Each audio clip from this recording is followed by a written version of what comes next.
Hello, gang. It's good to be here from Alabama. And it's also good to hear that Alabama's not the only corrupt state in the union, all right? You know, it's kind of hard over there in Alabama to make any kind of inroads when you're doing, when you're running for public office, because someone said the other day to me when I was up in Rhode Island, said, well, isn't, you know, wasn't that a hard race down there? If you do anything else, it's going to be extremely hard outside the state. And I said, no, guys, you got to understand Alabama. We're not the second corrupt state in politics in the United States for nothing. So anyway, thanks for being here, Lawton. Thanks a lot. He takes care of the Republicans in the 12th District very well. And I want to thank Heather out here for organizing this event. It's a great event, and it's great for all of you to come out too. And I'd like to thank Ray McKinney for hosting me over here all the way from Alabama, taking care of things.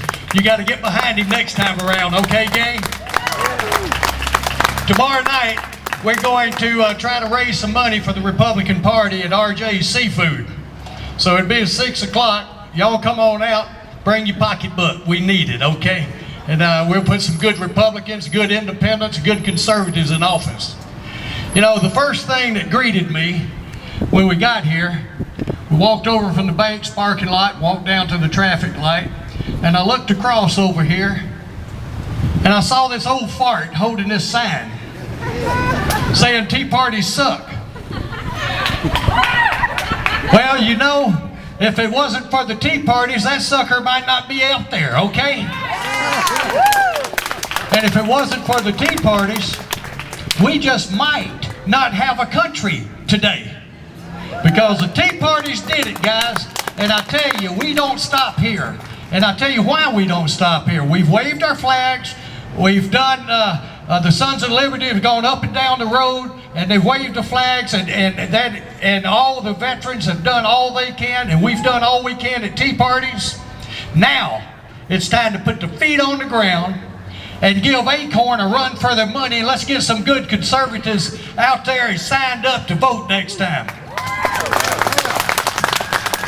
I don't know about you guys, but I've been looking at this Republican race, or wannabe Republican race. It seems like everybody's trying to figure out a way not to be a candidate this time around.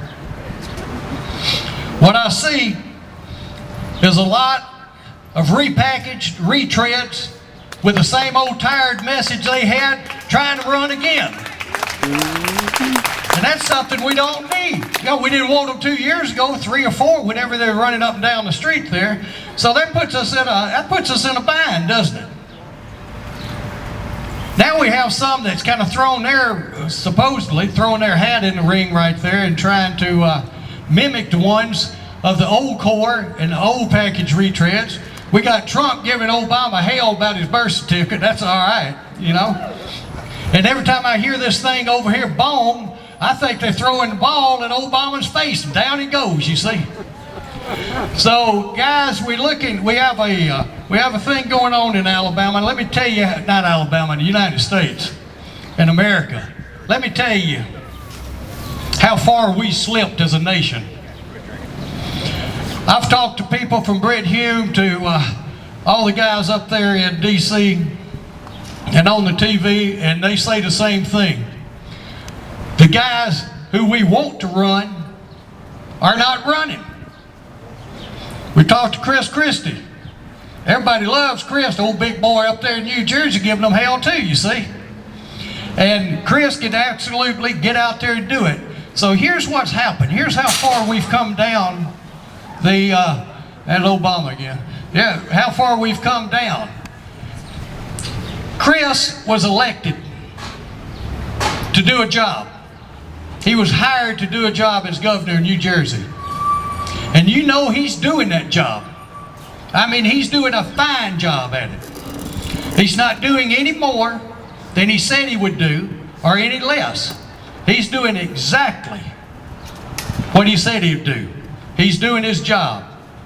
Now, isn't that something that we finally find somebody in this country who merely does their job and we want to make them president? Just think about that. That's how far we've come down. You know, in the military, I was in the Marine Corps, and you do your job, you get to eat that day. You do a little extra, especially on the battlefield, you get something called a Bronze Star. You do a little bit more than that, you get a Silver Star. And if you do a fantastic job, an excellent job in taking care of your country and your fellow Marine, you get the Medal of Honor. The Medal of Honor, as I look at it, is the presidency of this United States. We have to have someone who does more than just his job as the President of the United States.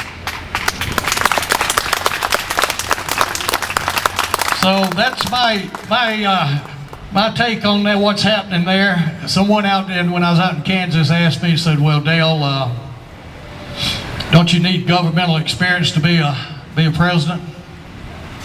Do you think that? And I said, well, you know, if that's what we needed, just pick anybody on the Hill. They all have it up there, and see how well they've done so far, okay? They got us into this mess. So it doesn't seem, if that's a prerequisite for being president, we're in sad shape. But on the other hand, we got this guy all the way over to the other side who has no experience doing anything. We can't even breathe air until he was 25 years old. So what I'm looking at, and what I think the people across the country are looking at and for, is a real down-to-earth businessman. I'm not talking about Donald Trump deals with a level that 99.9% of businesses in this country don't deal with.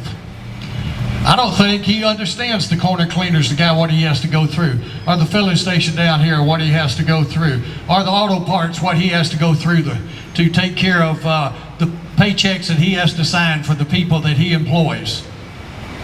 I don't know if he could relate that far down the line.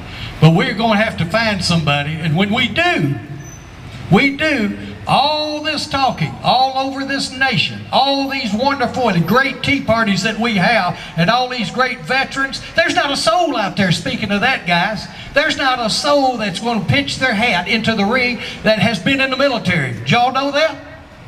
Not a soul. Commander-in-Chief, right?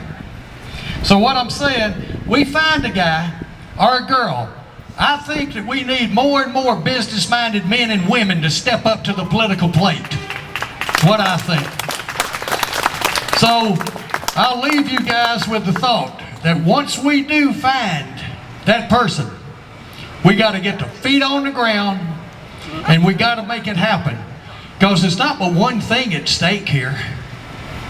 Only one thing. Our country.